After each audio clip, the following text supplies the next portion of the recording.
Halo bosku, selamat pagi. Berjumpa lagi bersama saya Revita Febriani di channel Pilar Mas Investindo Sekuritas. Touch your heart, touch your profit. Seperti biasa, hari ini Senin 24 Januari 2022, saya akan membacakan market review kita dengan episode taksonomi hijau. So, jangan kemana-mana ya, tetap di channel Pilar Mas Investindo Sekuritas. Touch your heart, touch your profit. Pionir Sekuritas Channel di Indonesia.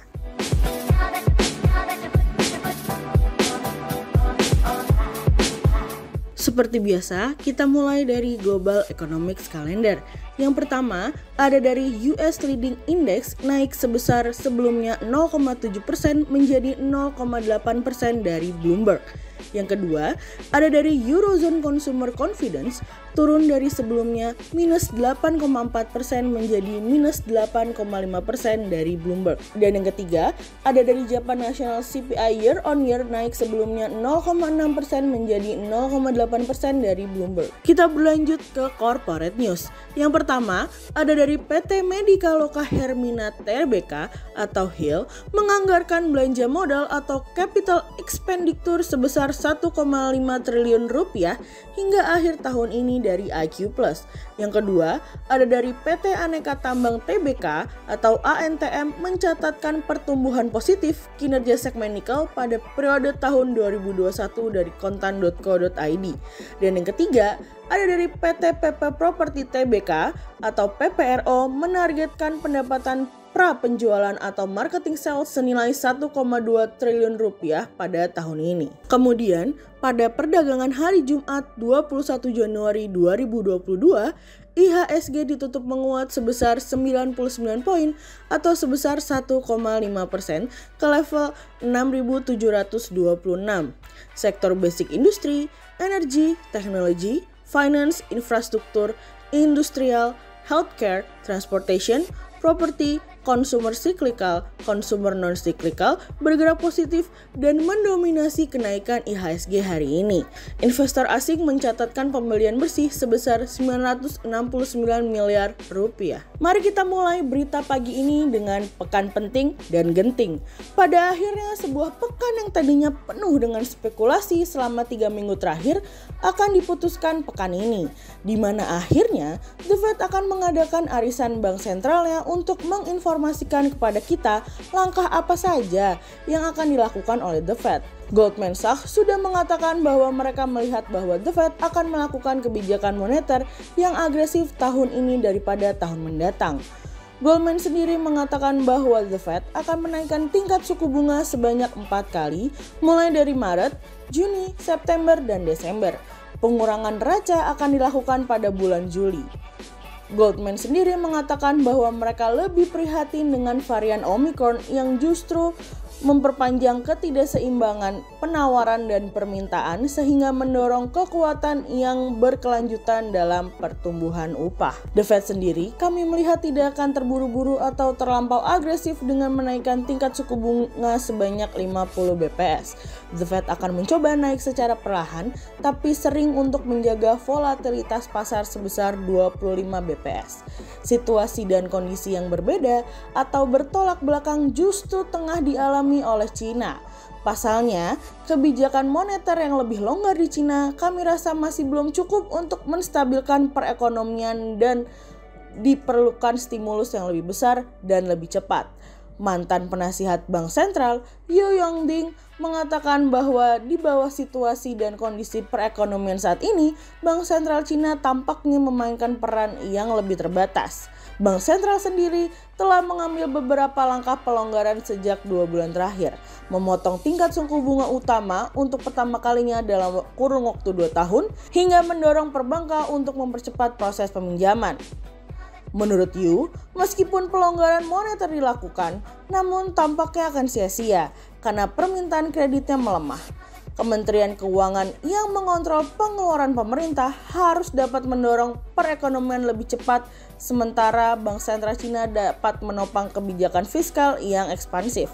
Yu sendiri telah memberikan nasihat untuk mendorong kebijakan fiskal yang lebih agresif sejak tindakan keras pemerintah Cina terhadap utang pemerintah daerah yang dimana mulai memperlambat investasi infrastruktur sejak tahun 2017 silam. Sejauh ini, pemerintah Cina telah mengatakan kepada pemerintah daerah agar mereka menerbitkan obligasi hingga 1,46 triliun yuan atau setara dengan 230 miliar dolar obligasi khusus yang digunakan untuk mendanai infrastruktur. Namun pemerintah daerah sendiri belum mendapatkan izin untuk menerbitkan obligasi khusus dengan nominal lebih besar dari 1,46 triliun yuan hingga anggaran nasional disetujui pada pertengahan bulan Maret. Apapun itu, kami berharap bahwa hal ini akan menjadi sebuah perhatian karena pemulihan yang tidak merata semakin ketara.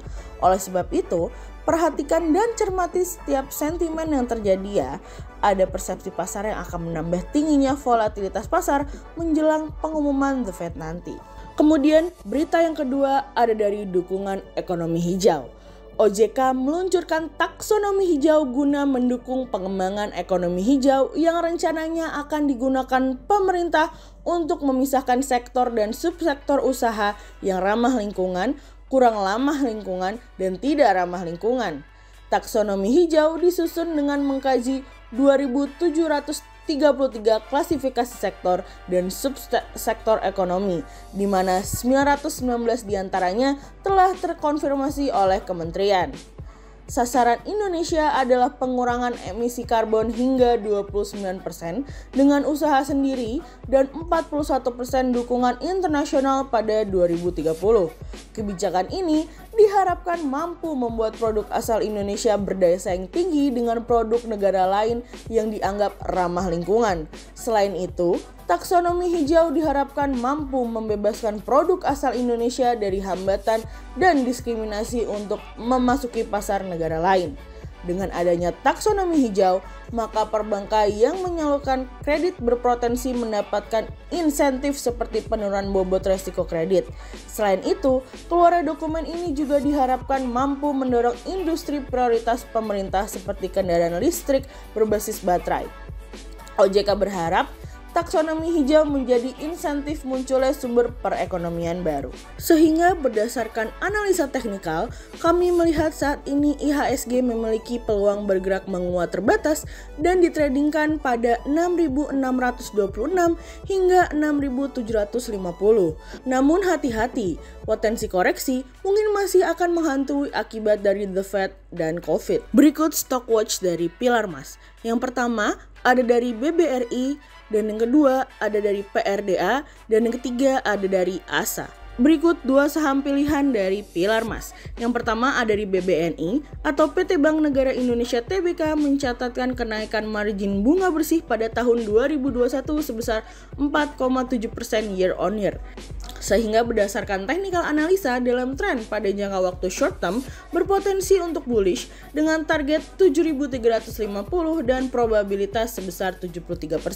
Dan dalam tren pada jangka waktu long term berpotensi untuk bullish dengan target 9.550 dan probabilitas sebesar 78%. Yang kedua ada dari SMKL atau PT Satya Mitra Kemas Lestari Tbk incar pertumbuhan 15% di tahun 2022. Sehingga berdasarkan technical analisa dalam tren pada jangka waktu short term berpotensi untuk bearish dengan target 450 dan probabilitas sebesar 60%. Berikut 40 saham pilihan dari Pilar Mas.